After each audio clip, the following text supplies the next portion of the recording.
Lekuti on tinyana. We're up to paragraph Dalid. We'll have a very, very quick review at the beginning just to bring people up to where we're up to.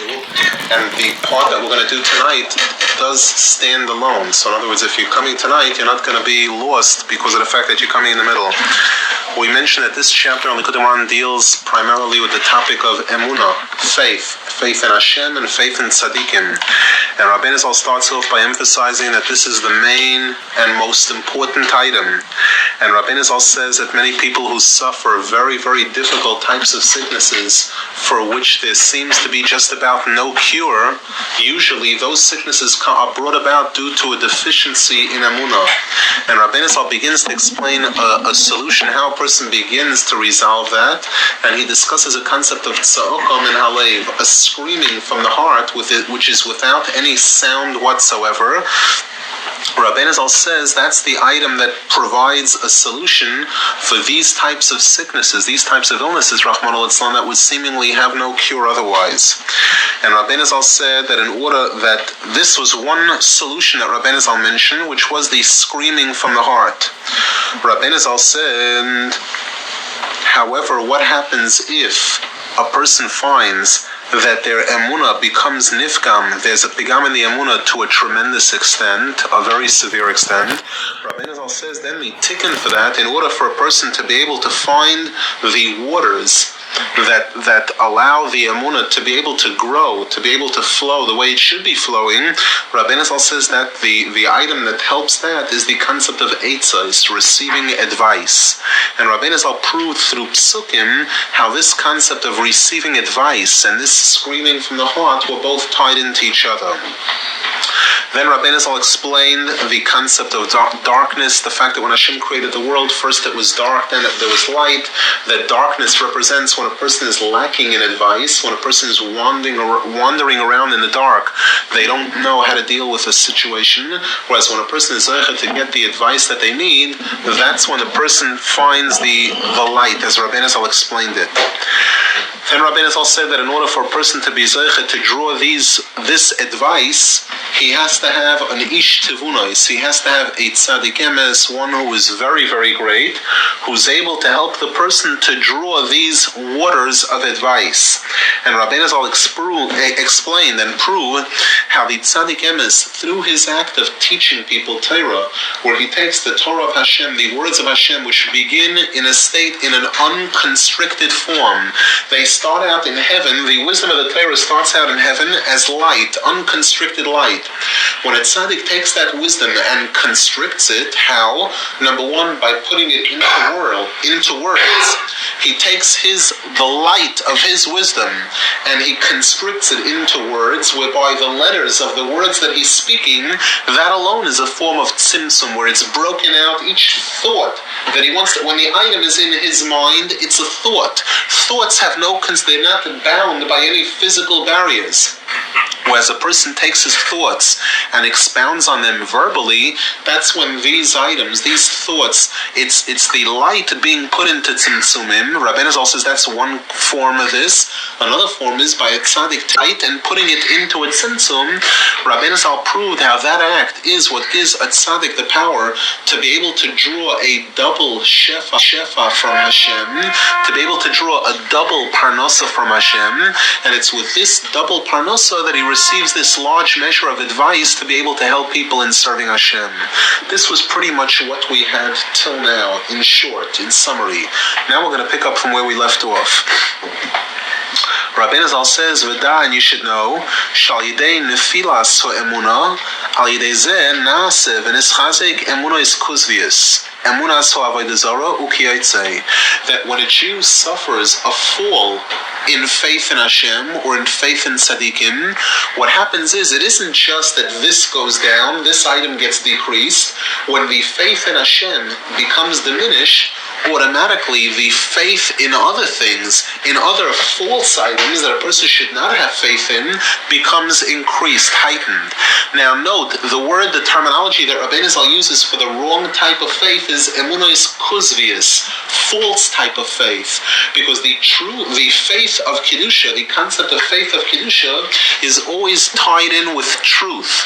We say this in the morning in davening, emes ve'emuna chayt v'lo yavor, that truth and faith are inseparable. Why? Rav Nosson Zal explains in Lekuti that this is a very interesting concept. Faith, the term emunah, could only apply to something that a person doesn't understand. If you understand the item, or if I see an item, then there's nothing to believe in. If I see it, then I know it. There's nothing to believe in. Can I say that I believe that there's a lamp over here? If I'm looking at the lamp, it's a ridiculous statement. The term faith, or the term belief, applies only to an item that a person doesn't see or doesn't know as being a fact. He believes it to be fact. If so, if that's the case, how do we say that a Jew, let's say, believes in Hashem, let's say, a Jew believes in Hashem, what's the basis for believing in Hashem? If, in other words, explain this logically, rationally, with some type of rationale, what's the basis for believing in Hashem if I don't see Hashem, and if I don't know Hashem? Where is this belief supposed to begin from? What's the haskalah of the emunah? And Rav Nosson Zal explains the haskalah of emunah is from emes, is from truth, meaning that the fact is that in a way you're in a difficult situation.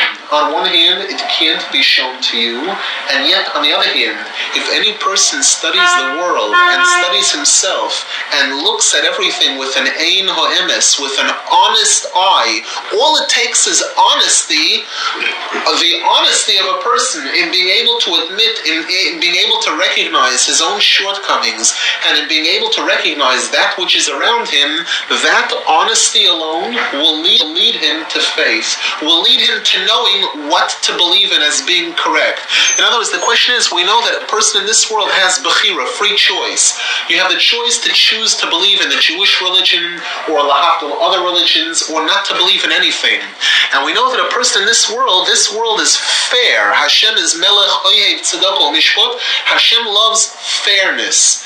If Hashem is fair, how can He put a person into a situation of a test? You ask me you present me with a test to have faith in Hashem, when, in other words, on what basis is there a dream that I'm capable of having faith? Where is it supposed to begin from? Rav Nosson Zal explains in the answer is, it's supposed to begin from emes, that any person who will look at things with just simple honesty will be led into the true faith, will be led into knowing which Hashem to believe in, and will be led to knowing which tzaddik to believe in, to be able to tell, how do I tell which tzaddik is the biggest tzaddik, which one is the most correct? We find many rabbis alive who are in conflict. This one says that going out and bringing people close to religion is a mitzvah. Another one says that this item is sinful, this item causes problems for Jews, etc., etc. Which one do I believe? How do I know which one is right? Which one to have faith in? The answer is the faith emunah is totally in emes. If a person looks, Rav Nosson Zal guarantees a person that if a person will just allow himself to study a situation with honesty, this doesn't involve a deep mind, a scientific mind, philosophical. It requires emes. Through emes alone, a person could be zeicha to come to emunah. And this is Taichin Pasuk emes ve'emunah chayt v'lo yavor, that wherever you have one, you will automatically have the other one. If a person is zeicha to emes, automatically he'll be able to know what to believe in and how to believe, etc. Therefore, the term that we use for the wrong type of emunah is emunos kuzvios, belief in falsehoods. In other words, it's the opposite of emunah. The term emunah goes together with emes. This is an emunah which goes together with the word chazov, which means sheker, falsehood. Rabbeinu Zal says now, V'da, you should know, Shal Yidei Nefilas Emunah, Yidei Zeh Na'aseh V'Neschazek Emunah is Kuzvius. When a Jew experiences a Yerida or a Nefila in Emunah, in faith, he experiences a fall in faith, in the true faith. What happens is automatically he strengthens or possibly creates a faith in the wrong item, a faith in sheker, a faith in idol worship, in avodah zarah, ukiyotze, and similar to that. This concept is based on a pasuk in Yechezkel, where the pasuk says, Amalo hacharava. Hashem says, I will fill the void. And this pasuk is written about Hashem rebuilding the Beis Hamikdash for the Jews, etc. And the Gemara in Megillah and in Psachim brings on this pasuk, Kishezeh kom zeh noifel.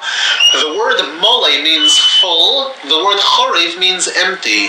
The Gemara says that we have a rule, that whenever it comes to dealing with Yaakov Avinu and Lahavdol Esav Harasha, when this one is full, this one is empty. This one is full, this one is empty. There can never be any equalization between the two. These two are on two opposite ends of a seesaw. So if one is up, the other one must be down. If this one is down, the other one must be up. So therefore, if a between state, it's either faith in Hashem, or if you make the slightest turn away from Hashem, you are automatically, by default, you are turning to avodah zarah. As the Baal Shem Tov says Pshat, and what we say in Kriya Shema, V'sartem v'avadetem elokim acherim. The pasuk says that if the Jews will chas v'shalom be bad, V'sartem, and they will turn away, v'avadetem elokim acherim, and they will worship idols. Why does the pasuk have to say two terms? They will turn away and they will worship idols. The Baal Shem Tov says this comes to teach us that if a Jew makes the slightest turn away from Hashem, he is automatically, in other words, there are these two things that are sort of side by side, faith in Hashem and faith in the wrong things, avodah zarah. Just as we find Moshe Rabbeinu, the greatest tzaddik, where was he buried? Right alongside Pa'or, the worst avodah zarah, the worst makom of tumah. We find the Gemara says that how far apart are Gehenna and Gan Eden? Kechut hasayra, there's a hair of space between the two. If a person makes the slightest turn away from one, he's automatically facing the other one. So if a Jew, chas v'shalom, has a fall in the true faith, this means that automatically he's giving strength to the wrong type of faith, to faith in avodah zarah.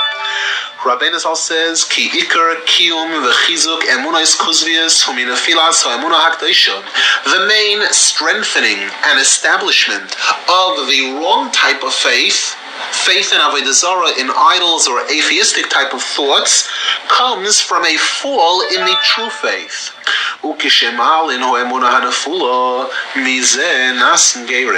Rabbeinu Zal says, when a Jew is seichet to pick up the pieces of a fallen emunah, meaning if a Jew experiences a fall in faith in Hashem or in faith in tzaddikim, and then he goes ahead and corrects the fall, he picks himself up, he picks up this fallen emunah, thereby he is zeichet to bring about the coming of gerim, of converts into Bnei Yisrael.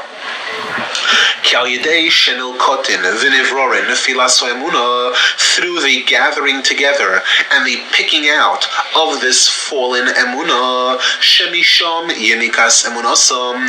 It's from this fallen emunah that the klipos, the forces of tumah, the forces of avodah zarah, draw their whole power. They draw their whole nourishment. Where do they get their chiyus? We know that everything in this world that's alive has to draw from Hashem. So if we say that there's a concept of avodah zarah, idol worship, things like that, how do they possibly draw from Hashem? The answer is, whenever you have a Jew who suffers a fall in emunah, his fall, the fact that he's lacking in the true emunah, the forces of tum are able to latch on to him and draw their chiyas from him, draw their sustenance from him, their power from him. So Rabbeinu Zal says now, when a person is zeichet to pick up and to correct this fallen emunah, al yedei zeh nechlash koyach emunasam. This brings about a weakening to the faith and the religions of the Goyim. V'azai heim chayzrim le'emunaseinu hagdosha. Then the Goyim return to our faith, to the holy faith, v'nasen gerim, and they become converts. They convert. Rabbeinu Zal explains now, this conversion sometimes takes place in actual practical sense. We actually have physical converts. Sometimes it takes place only in theory, in a sense, as Rabbeinu Zal is going to explain. Ulefamim nason gerim bekoyach. Ulefamim nason gerim bepoyal. At times, these gerim, these converts, are actually physically created. At times, it doesn't manifest itself in the form of a person actually converting and leaving his religion, but it comes in a manner where the person still retains his goyish religion, let's say, an opposite religion, but within that religion, his faith in the true Hashem becomes strengthened. Hainu, Rabbeinu Zal explains, at times, what happens is that people actually convert. Goyim come and they actually convert to the Jewish religion. Or at times, this only happens in a theoretical sense, not theory, but not in a complete sense. Through the act of picking up this fallen emunah and weakening the faith of the Goyim,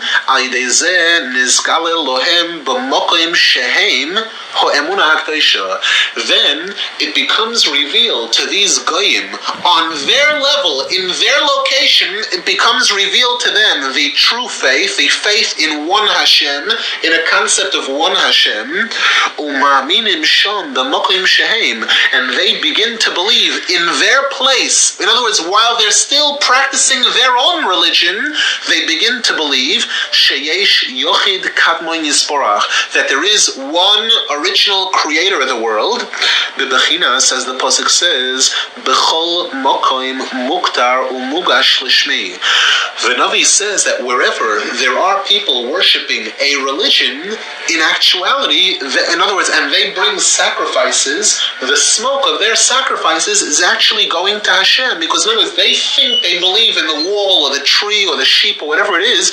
They're worshipping what they think, what they believe is the creator. In actuality, who's the creator? Hashem. So in a sense, regardless of whether they know it or not, inadvertently, they are worshipping the real creator. Rabbeinu Zal says,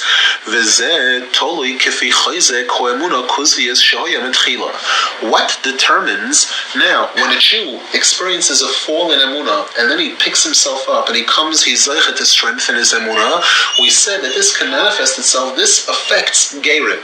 Sometimes in an actual tangible sense, where we see goyim convert. Sometimes it comes about in the fact that the goyim within their location achieve a realization about the concept of emunah and Hashem.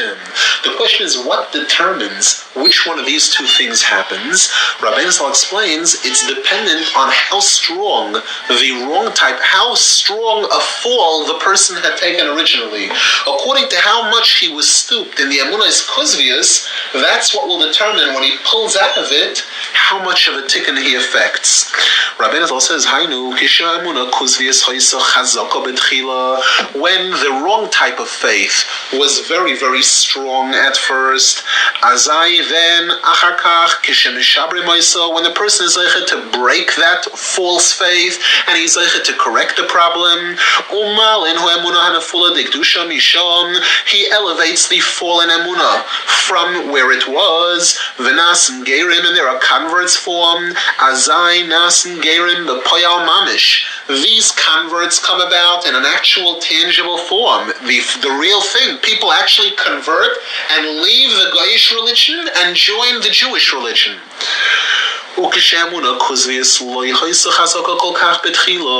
Whereas, if the false faith was not that strong in the beginning, meaning the yerida that the person had, or the nefila that the person had, was not that big a yerida, azai, then, kishenish beres, when the person breaks the false emunah,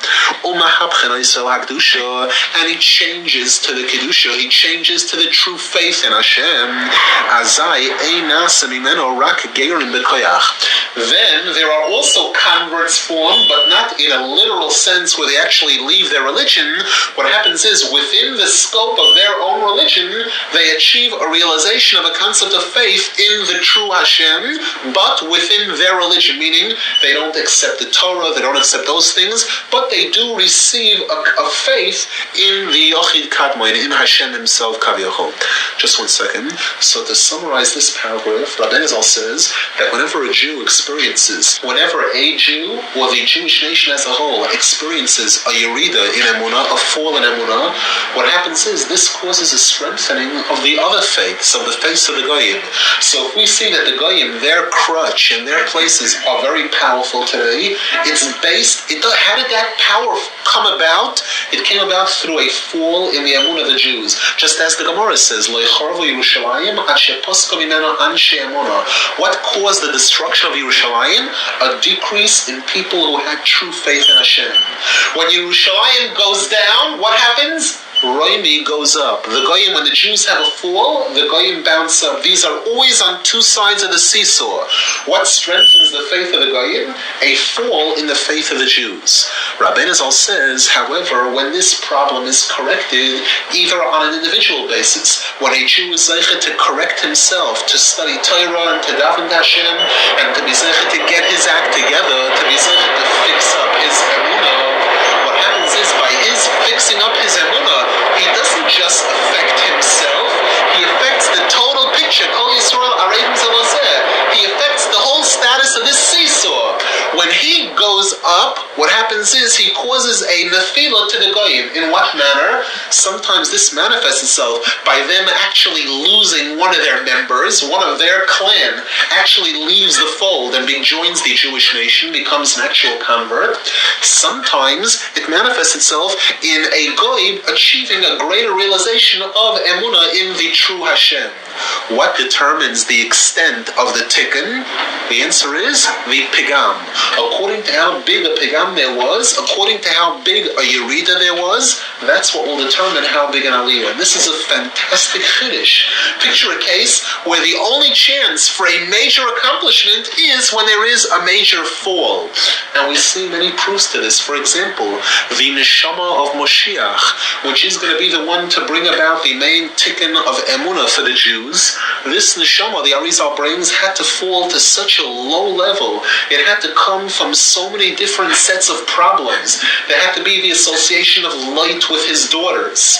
Light with his daughters, who had a child called Mayav, and from Mayav came forth Rus, and Rus converted, and from this convert came forth David HaMelech, and David HaMelech had a whole incident with the Bathsheba, which seems to have all kinds of questions on it, and from that came forth, and Yehuda and Tamar along the way, and from that would come forth the holy neshama of Moshiach. Why?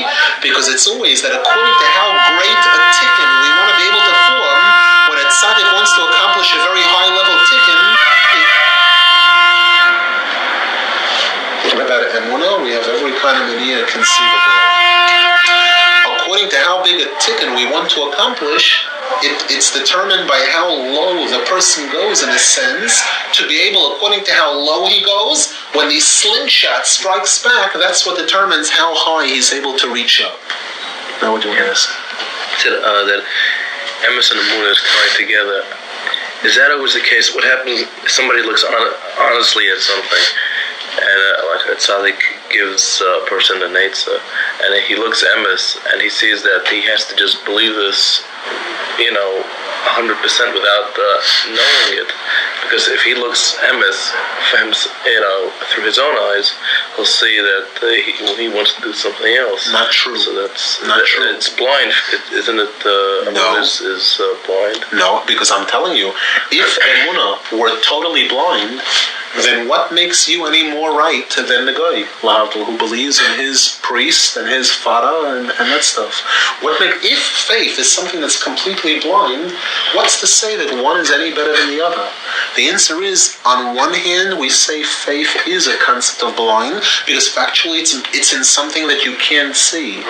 But yet, in order to be able to find what to believe in, there must be a bechina of emes. It requires an honesty, so that even when a person is zeicha to become attached to a Rebbe, the person has to constantly be checking himself, number one, and checking the Rebbe in his own opinion.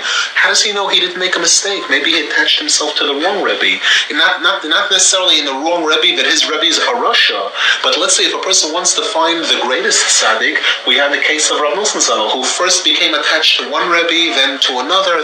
He kept trying different Rebbes. What made him make the move from one Rebbe to the other Rebbe? He attached himself to one Rebbe based on the fact that he saw good in him, or his friends told him that this Rebbe is a big tzaddik.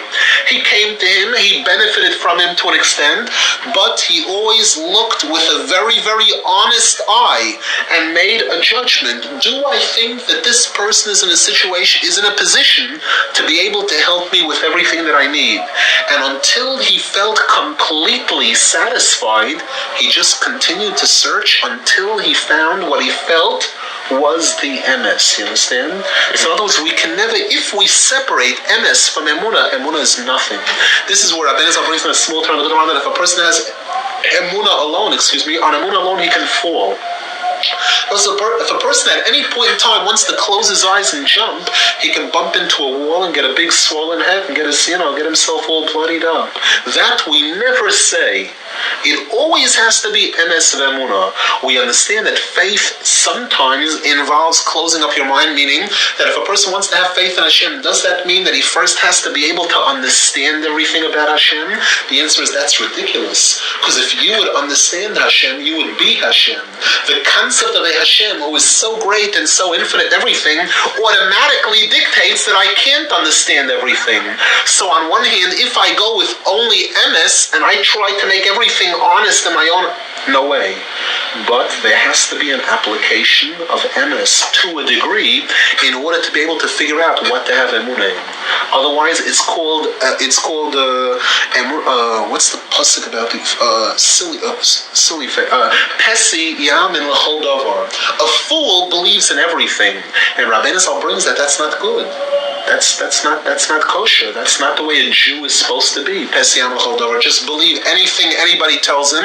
Otherwise, he could be misled into every pit and thorn bush conceivable. He has to try to apply some degree. He has to try to mix and match these two and coordinate these two.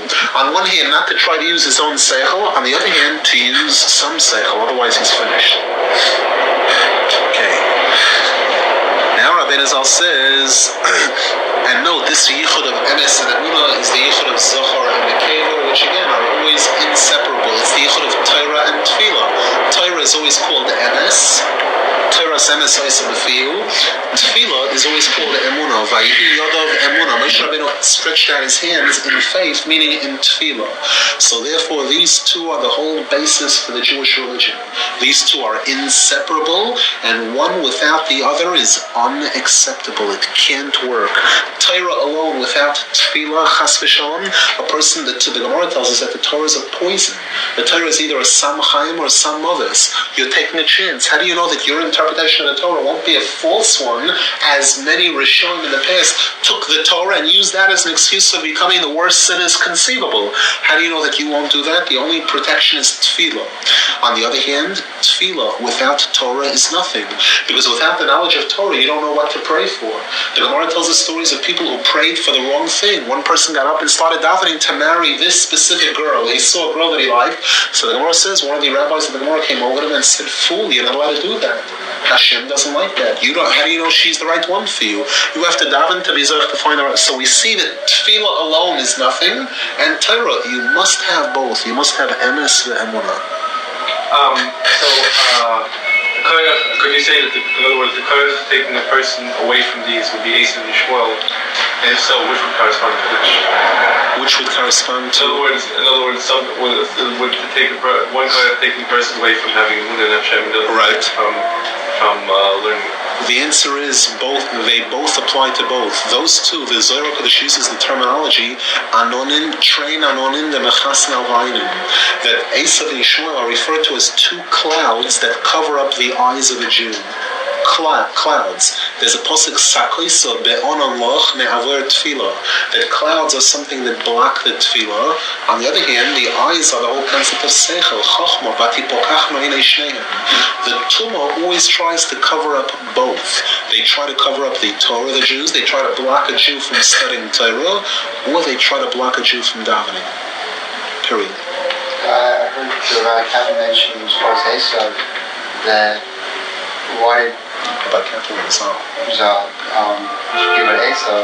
Why did Isaac want to give Esau the blessing? Because he saw that if he would use all his negative things into positive things, he could be possibly Mashiach. And so it's in the same vein what you're saying. True. Exactly. And that's one of the items that the Mefarshim bring. That again, if there were any potential to be Mesakin Esau, just like by Moshe Rabbeinu, why did he get involved with the Erev Rav? If he saw that these people were such Rishonim, why put yourself out on the limb to try to be Mesakin them? The answer is because if you fix one of them, if you take one who's really far from the Kedusha and you fix him, that makes the biggest splash in heaven conceivable. What's the proof for that? Who was the furthest person from Judaism in existence, just about? Yisro, the Pope. Yisro was Kohen Midyon. What's the taich of the words Kohen Midyon? He was the Pope of Midyon. That's what Yisro was. The Torah, the Chumash tells us that he said, Hashem, now I recognize that you're greater than all the other Hashems in the world. The Gemara says, how did he know? The Gemara says, you know how he knew? He had worshipped every single idol in the world. The Zohar Kodesh says that when this Yisro came along and said, Ato Yodati Ki Godol Hashem Mikol Elokim, that I recognize the Jewish Hashem, the Zohar Kodesh says that minute a proclamation went out in heaven. Hashem said to all the angels, get ready, we're going down to earth to give the Torah to the Jews. There's nothing in existence that had made a big enough splash in heaven up until this Pope came along and he showed acceptance of Hashem. That made such a kiddush Hashem in heaven that Hashem said, for this we're going down to give the Torah to the Jews. Proof is, which parsha in the Torah is the whole topic of Matan Torah? Parshas Yisro. Out of all the nice parshas in the Torah to put the highest parsha of the Torah in, the highest paragraph of the Torah, the 10 Commandments, you couldn't pick a better parsha than the parsha of the Pope, Yisro? The answer is most definitely. Because that's the biggest accomplishment when one who is so far from Kedusha comes close. One who's the antithesis of faith in Hashem. When he accepts faith in Hashem, that's the biggest splash we see. Act of picking up and correcting and elevating this fallen faith, nason gerim. We said that this brings about conversions, converts. Umachmas she'elu hagerim nason milakitas nefilas emunah. Because of the fact that how did this achievement of creating gerim come about? It came about via a problem. There first had to be a fall in faith. Jews had to experience a fall in faith. When they pick up the pieces of the fall in faith, we said that's what brings about these converts, correct?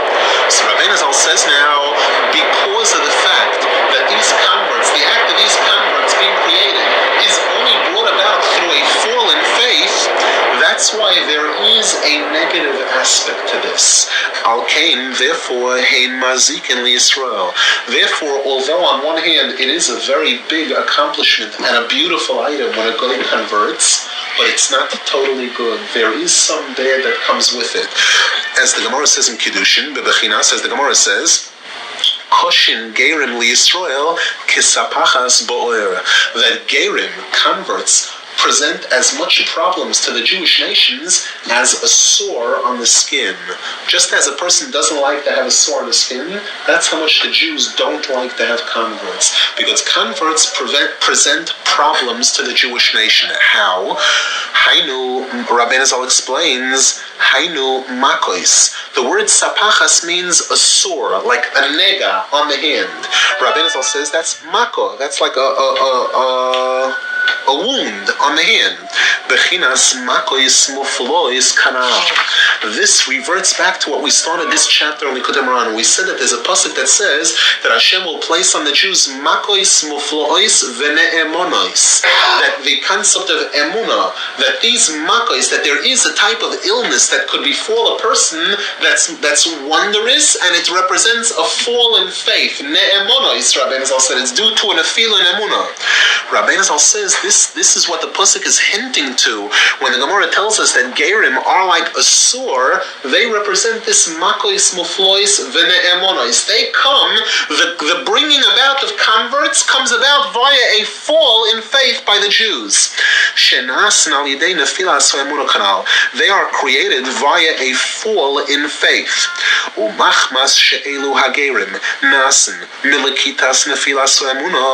Because of the fact that the first step in the procedure of bringing about converts is it necessitates a fall in faith. Step 1 is a fall, step 2 is the gathering up, step 3 is forming converts. Because of step 1, that's why Al-Kain Heim Koshin Kasapachas Kanal. That's why there is a negative aspect to it. That's why the Gemara refers to them as a sore on the hand, that there are problems that are presented by having converts don't join the Jewish nation. And this is why the Gemara says that the basic halacha is that if a guy comes to convert, we try to dissuade him. Our initial reaction has to be to try to dissuade him. Why?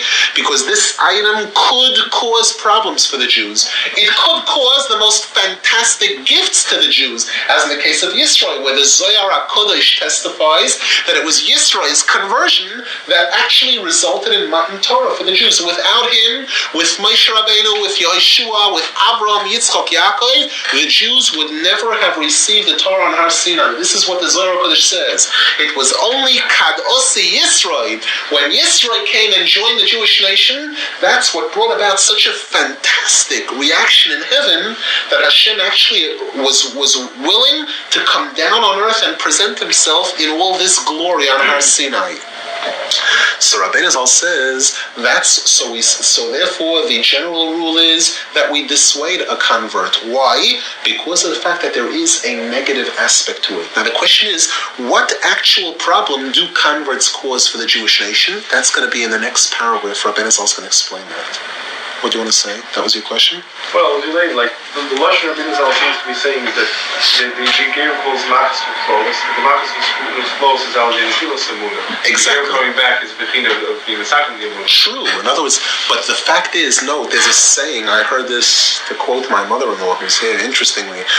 She always mentioned this item, that when you have a pair of pants that gets a hole in it, no matter how many patches you put on it, you could never make it as good as a new pair of pants, correct? You could have the best sewing equipment, you could have, once it's patches, you could never make it as good as the original item. Although, I want to modify that with a statement that we was able to hear from one of the tzaddikim in Eretz Yisrael, Nachman Bushkin, who mentioned that Rabbeinu Zal once made a statement. Rabbeinu Zal said that he is capable of accomplishing such a tikkun for this world that the world will be better off after the sin of the Eitz Hadas with his tikkun. In other words, the Eitz Hadas caused a tremendous pigam, a tremendous defect on the whole world. Rabbeinu Zal said he's capable of providing a band-aid to fix the Eitz Hadas, which will make the world better off than it would have been had the whole crime of the Eitz Hadas never happened. And that's an incredible chiddush. But that's the exception. The norm is, the way the Welt speaks, that a bandage could never be as good. When an item is torn and you sew it out, you sew it back, it's never as strong as the original item. That's an expression of the Welt. And that's the concept that Rabbeinu Zal is saying here. That because of the fact that the creation of converts must come about initially via a nefila in Amunah, it shows that there's something in there, in other words, there's two ingredients in creating a convert. Step 1 is an nefila of Amunah, step 2 is picking up the fallen Amunah. Because half of the process of bringing about converts it requires a nefila of Amunah, that shows there's something bad in it. You understand? That results in there being something bad in it. Why is there a mitzvah in the Torah about them as a ger? Besides, obviously, I know it's chemical with ger. Is that taken for them, or? The answer is because I just proved it to you from the case of Yisrael. We're discussing one aspect about gerim here. We happen to be discussing the negative aspect. I just quoted from you the Zohar Kodesh. Can you get any more positive than the fact that without gerim we have no Moshiach? Our Moshiach happens to come from gerim. One of the greatest Tanuim in the entire Shas, Rabbi Akiva, happens to come from gerim. So you do away with gerim, you're doing away with 99.999% of the Jewish religion. Without Mashiach, let's close up shop, let's forget it. The whole emunah, the whole hope, the whole tshuva for Jews comes from Mashiach, which is ger, which is convert. So we know that the benefits certainly outweigh the problems. Rabbeinu Zal here is going to discuss the problem. By the way, if you'll hold your breath a minute, he's going to discuss a solution to the problem. So that once he gives us a solution, we're going to see that as bad as they are, he provided the bandage for that problem also. But we know that there is a negative aspect again. Proof is, you learn Shulchan Aruch. The Shulchan Aruch says that the attitude a rabbi is supposed to take when a person comes to convert is say, why? Why don't we go out on megaphones and tell these jlubs, these morons, that instead of believing in dead cows and other nonsense, other bathroom stuff that they believe in, the Gemara says, you want to tell a guy where to find his Hashem, the one that they believe in, the Gemara says, where is he, this Yashka? He's in the bathroom. He's nidoin b'tzoyar esachas. So rather than going to their immaculate, antique places of worship, they could develop a much closer relationship with him, closer association, if they simply go into their own bathrooms. This is what the Gemara says. So why don't we go out and proclaim this on megaphones and everything? The answer is because of the fact that there is also something negative. Therefore, our initial reaction has to be not to welcome it, but if a goy forces the issue and he shows a willingness to convert, once he passes the initial test, we welcome him with both hands more than we would possibly welcome a Jew. The Chumash is much more sensitive about being pleasant and respectful and warm to a ger than to a regular Jew. No question. The Gemara says there's like 20 or 30, I don't remember the number of warnings in the Torah. Watch out for gerim. Watch out how you talk to a ger. Watch out how you deal with a ger. This concept of a ger coming about only through rebound after.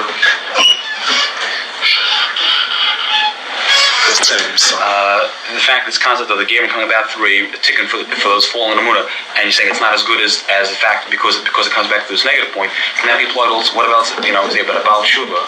Right. So we don't say in an aspect that he's better than tzaddik. Yes, the answer is, and again, both things are true. On one hand, the Gemara makes a statement, "B'mokim sheba'alei tshuva oimrim, ein tzaddikim gemurim yecholam la'amayim," that the level of a Baal Tshuva is considered in certain ways superior to a tzaddik. But if you recall, Rebbe Zal once gave a shir in Eretz Yisrael, one of the Tikkunei Zohar shirim, he mentioned in the Baal Shem Tov that on one hand that's a ridiculous statement to make, because how could you say that one who became impure and pure? Again, it's this concept. How can you say that a torn pair of pants with a patch on it could be equal to a pair of brand new pants? So Rebbe Zal said that I think it's the Baal Shem Tov HaKadosh who interprets that Gemara to mean, what is Baalei Tshuva? Baalei Tshuva refers to tzaddikim, whom, just like what is Baal Tefillah? The master of Tefillah, the one who teaches Tefillah. What is Baal Tshuva? This means a Rebbe who goes out and makes people do Tshuva. But Mokim Baalei Tshuva Oindim, in other words, we have the concept of certain tzaddikim who are tzaddik gomor. What's tzaddik gomor? He stays in his own room. He doesn't mingle with the filthy people, with the people who are Rishonim, who committed a lot of sins and everything. He doesn't dirty his hands like. He keeps himself totally clean. He has only religion. He surrounds himself only with religious people, only good people, and that's how he practices his religion. That's the concept of tzaddik gomor. In other words, tzaddik who keeps only tzidkus around himself. Baal Tshuva is the concept of a tzaddik. A tzaddik, he himself is a tzaddik, not Baal Tshuva. He himself is a tzaddik, but he goes out and makes people do tshuva. Huh? So we said that the pshat that they say in this is b'mokim sheba'alei tshuva, that that's what it means. But on one hand, we would certainly not say that Baal Tshuva. In other words, so there is such an interpretation. Therefore, I'm telling you that this is not a blanket statement to say, although, on other hands, we definitely do accept the fact that, for example, the type of sensitivity that a Baal Tshuva shows to doing, any person who studies this with his own eyes, you watch a Baal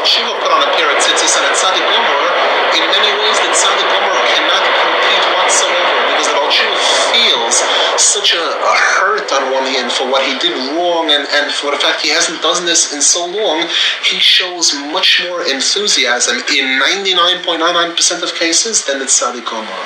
But when we discuss the tzaddik emes, for example, Moshe Rabbeinu, who we say never committed any type of sin, is there any Baal Tshuva that's higher than him? The answer is no. On the other hand, no question. Versteh? Say who? Now Rabbeinu Zal says, Ve'elu hagerim hein machnisim gaiva b'Yisrael. What problem is there that these converts present to the Jewish nation? What difficulty do they cause? They bring an arrogance into the Jewish nation. How? Rabbeinu Zal explains, Ki Omer Azal, the Gemara says in Chagiga that there's a pasuk that says, B'mistorim tivke nafshi, my soul cries out in hidden places, Mipnei gover, about the arrogance. What is this gover? The Gemara explains, Mipnei geuson shel Yisrael shenitno li'akom. That this is Hashem talking here. Hashem says, my heart, my soul cries out because of the arrogance. Arrogance meaning honor, kavod. What kavod? The Gemara says the kavod of the Jews that has fallen into the hands of the goyim. In other words, for example, when the Jews now are in exile, we know that to the Jew belongs all the glory. Any glory that exists in this world belongs to the Jew. Why? Because the Jew is the chosen person of Hashem. We are the chosen people of Hashem. Therefore, any kavod that's in this world belongs to us. If we see that we are now in exile and we are downtrodden and we're considered the lowest people on this earth, the smallest, the lowest, whatever bad words you want to say, then where has all of this glory gone? Where has all of this kavod gone? It's fallen into the hands of the goyim. And this is what the pasuk says, that Hashem cries out about the greatness of the Jews that has fallen into the hands of the goyim. Nimtzav. So what do we see from this pasuk, from this Gemara? Shehagaiva dikdusha shel Yisrael nafla aleihem. That the holy glory of the Jewish people has fallen into the hands of the goyim nowadays. They're the ones who have this.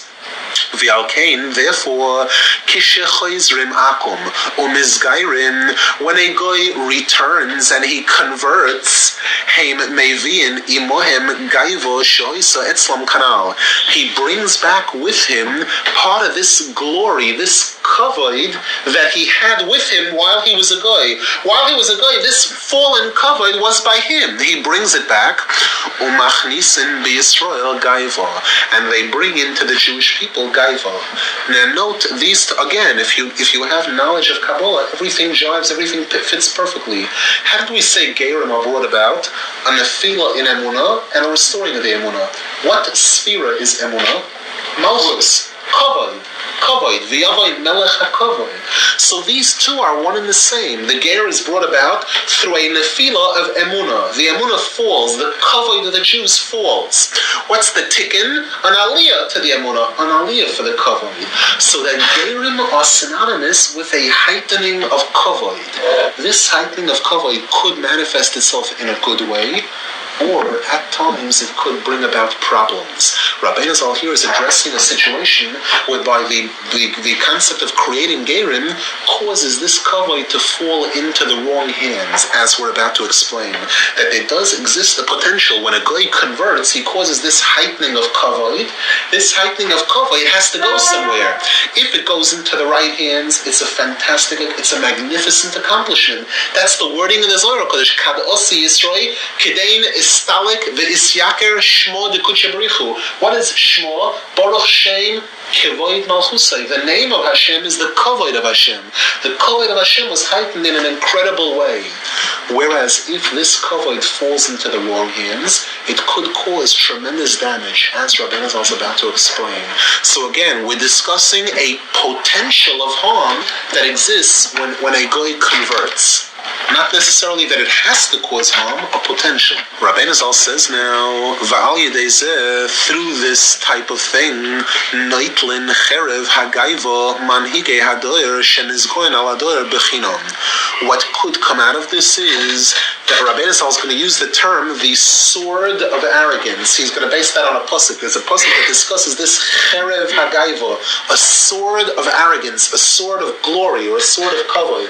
But then when you just said, here come back to bring the gaiva that really belonged to the Yidden and it fell to them, so they bring it back. Correct. So like Rabbeinu Zal says it, when it belonged to the Yidden, it was gaiva of kedusha. Right. So I mean they're bringing it back, but You're about to answer your own question. The answer is just like by the Amunah we said, because of the fact that the bringing out of Yidden had to come about through a nefila and Amunah, that causes the return to be a drop tainted. That's what allows that when Gerim come back, there are problems that come from it. Here it's the same thing. Because of the fact that this kavod that they're bringing back is a kavod that fell, there's a potential for danger. You understand? Once a person did a sin, comes back, you can't trust him in a sense as much as one who never committed a sin. That's why rabbis always used to say, the Gemara once, never open the door to the Satan once, because once you opened it once, it's so much harder to be able to fight him the second or third or fourth. Once, Ovar Vishono Nasis like that, the concept that once you do a sin once or twice, it becomes infinitely harder to battle the Satan in that sin than had you held out. Once you didn't open the door once to him, he could never come to you. You know, if you hold out for a certain period of time, it's much more difficult for him to break through. It's a similar concept here. we said like, the gaiva and kedusha that was by the Yidden and that belonged by the Yidden. Correct. But what does that mean? That simply that they should have been recognized by everybody else as the higher. Yeah, as B'nai B'chari Yisrael, they show. The B'char gets the double shefa, right? Not like now that we're treated like good dogs. All the glory, all the wealth of the world. You read about the crutch. They say that there's no wealthier institution in this world, on this earth, than the Vatican. The wealth of the gold, the wealth of Torah. Why? How is it shaykh to them if we're supposedly the chosen people? Where's all the kavod? Why is it that you walk into their places of worship? Our biggest place of worship is smaller than their, lahavdol, than their tiniest place. It's all showing that the kavod of the Jews nowadays is very, very downtrodden. I don't remember fully, but doesn't Rabbeinu Zal say something in Torah about Sfarim, about also Torah about when the game come back is Nishlish Ra with the. In other words, that can be chat. In other words. Exactly. What he's mentioning is a concept that, for example, the moshel that's given to this is that when a person falls into it, let's say you have a pool of mud, and you get a person that falls into that pool, when you raise him up, automatically with him, it's impossible to just pull him out. What happens is in pulling him out, some of the mud that's in that pool comes out with him. Unless you're careful enough to scrape that off right away, that mud could cause a bad odor. You understand? Although you pulled him out, he was in the mud, he smelled disgusting. You pulled him out of the mud, supposedly he's clean. The answer is, at the first step, he's not totally clean. There is some of this mud on him, which if you don't deal with it in the right way, it could cause problems. Okay, now Rabbeinu Zal says,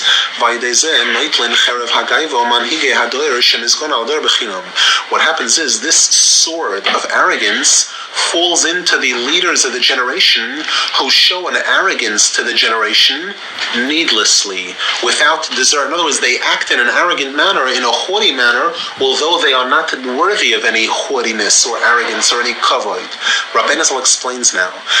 Kiyesh manhigim, there are leaders, unfortunately, even among the Jewish people.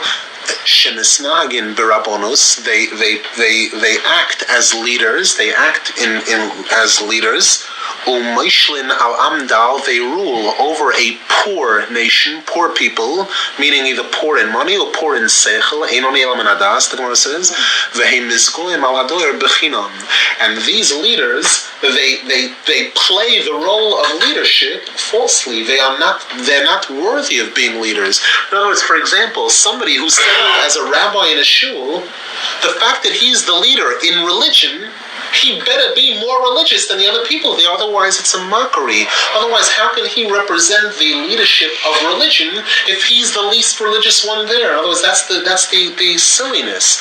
So Rabbeinu Zal says here, unfortunately, there are leaders who are undeserving leaders, where the whole thing is a fake out, it's a joke. They're not really worthy of their position in leadership, and yet they carry out the role of leadership with all the whole pratel v'digdukeh. They act as total leaders. Rabbeinu Zal says, they act in this form of leadership, this role of leadership, without being worthy of it. Because it's not Hashem that appointed them as leaders. Their appointeship to Rakhem is going me'atzmom al hadar bechinam. It's they're like self-appointed leaders. They have not been appointed. The usual concept of a Jewish leader is one who got smicha from a tzaddik, where a very great tzaddik appointed him and designated him as being worthy of ruling over a shul or over a city or over a community.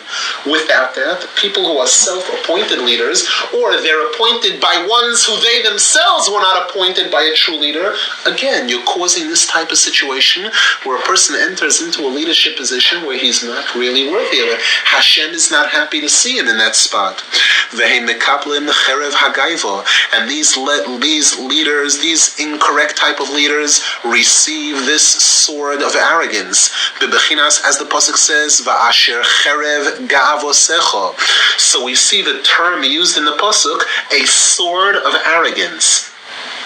Rabbeinu Zal says, how do they receive this? Al yedei hagerim hanal.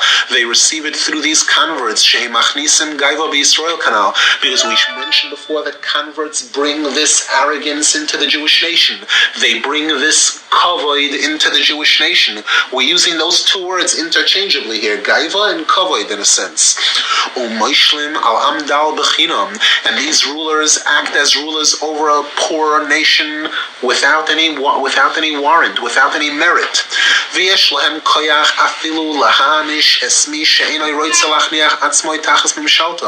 And at times, this leadership manifests itself to such an extent where these leaders are actually in a position to be able to punish anybody who doesn't accept their role as leaders, although they don't really merit the spot, they don't really merit the kavod. And all of this is brought about through this sword of arrogance. Rabbeinu Zal says, in truth, we don't apply the term punish, that these people are in a position to punish other people, elo mazik. We apply the term damage. The term damage is a more appropriate term than punish. Punish is when a child does something he's not supposed to, the parent, who is the one who deserves, who has the authority to reprimand and to punish that child, that's the one who punishes. When you get one who hits the child without any intent of correcting the child, or without any intent of benefiting the child, he punches the child, he breaks the child's arm or something, that's not, we don't use the term einish, we use the term mazik, we use the term damage. Okay, so Rabbeinu Zal says they are not called manish, they're called mazik. Kihein mazike alma. They are actually ones who damage the world. This is what the Gemara means. When the Gemara uses the term kush and gerim Yisrael, kasapachas, that gerim are as harmful to the Jews as a sore. The word sapachas means sore, and the word sapachas in Hebrew also means weeds. Rabbeinu Zal says, "Bechinas sfichim shegdele me alehem." The word sfiach, b'chol sfiach hasodeh terem yitzmach. The word sfiach means weed, a weed. What is a weed? A weed is something which you don't plant. In other words, it doesn't warrant. A weed is something that rises up from the ground, not because somebody pulled it up. It rises up on its own. It's like these false leaders who are self-appointed leaders. This concept of rising up without having been put into that position. Hainu shal yidei hagerim noitlin gaiva manhige hador shegdela me'alehen umizgom me'atzma hador bechinam. Through these converts, the manhige hador, these rulers who rose up by themselves, they take this sword of arrogance, and they show this wrong, this incorrect, unwarranted leadership over the generation, because they were not designated as leaders from heaven whatsoever. V'alkein nikroim gerim. That's why the term that we use for convert, this is one of the reasons why the Hebrew word for convert is ger. Why?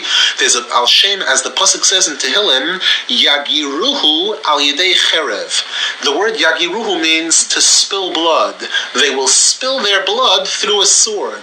Ki al yidei hagerim nase cherev hagaiva. So the word ger, yagiruhu, relates to the spilling of blood via a sword.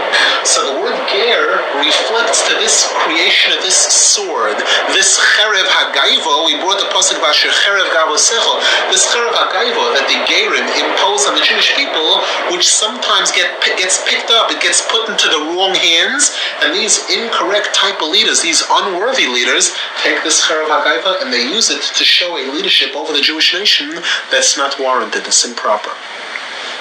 Now Rabbeinu Zal says, "Vayidei hagaiva shel elu hamanhige hadoyer," through the arrogance of these leaders that we just spoke about, al yidei zeh hein magbirim taivas niuf ba'olam. They cause a strengthening of the bad type of desire for women in the world, a desire for illicit relationships with women in the world. Bebechinas, as the pasuk says, there's a pasuk in Mishlei that tells us that these two go together. Gaiva and women. There's a pasuk that says, "Ve'eshes ish nefesh yikara totzud." A married woman who goes out, Rahman al-Atzlan, and she's mezana, who does she pick to be mezana with? She picks an arrogant person, a nefesh yikara, one who considers himself very proud, very great, one who has long hair. Those items we said that we spoke about, this corresponds with what we said on Shabbos, that these two go together, kavod and women. Malchus, women again are in of Malchus. Shal yidei gaiva mizgaber taivas niuf. Through gaiva, that brings about a strengthening of this desire, this illicit desire for women. Shehi bechinas chaysam d'sitrachra. This is called the seal, the lock of the Satan. Because we know the concept of tikkun abris, when a Jew has a bris milah, that's called the chaysam of kedusha. That's called the seal of Hashem is on that person. Another word for bris is chaysam, this seal of kedusha that's on the person. When a person commits an act of bigama bris chas v'shalom, he becomes attached to the chaysam of klipa, the seal of klipa. Rabbeinu Zal brings another term that the word chaysam is bigematria midas. The word midas, which means tuma. Kinei midas devaisa titma. Midas means tuma. Again, this concept of pigama bris, this union of tuma. Bechinas hechtin besoroi mizoivoi. His flesh became closed up, clammed up in a bad way through his zivus, through his tumah. So we see there is a concept of a chaysam of tumah, a hechtin of tumah. K'al-yidei cherev hagaiva digdusha mizgaber. K'al-yidei cherev hagaiva digdusha mizgaber mal taivas niuf.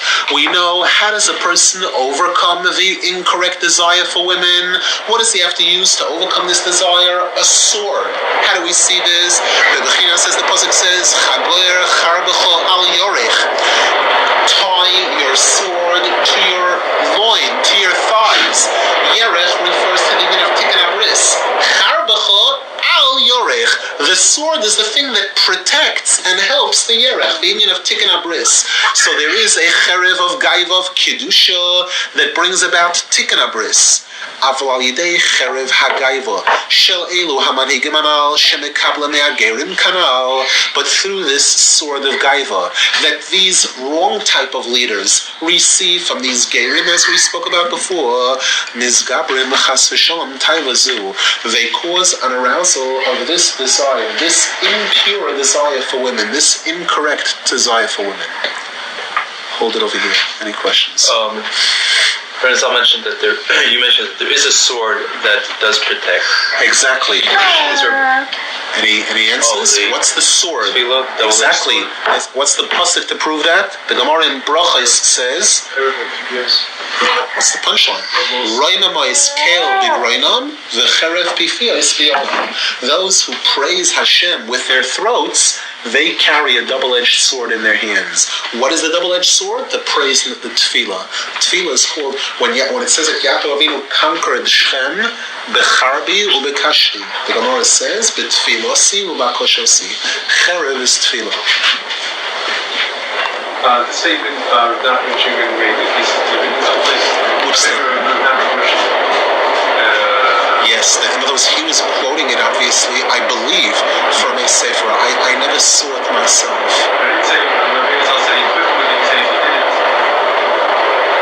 I think the wording that he quoted was that he could affect such a tikkun that it would make it better. That's what I think it is.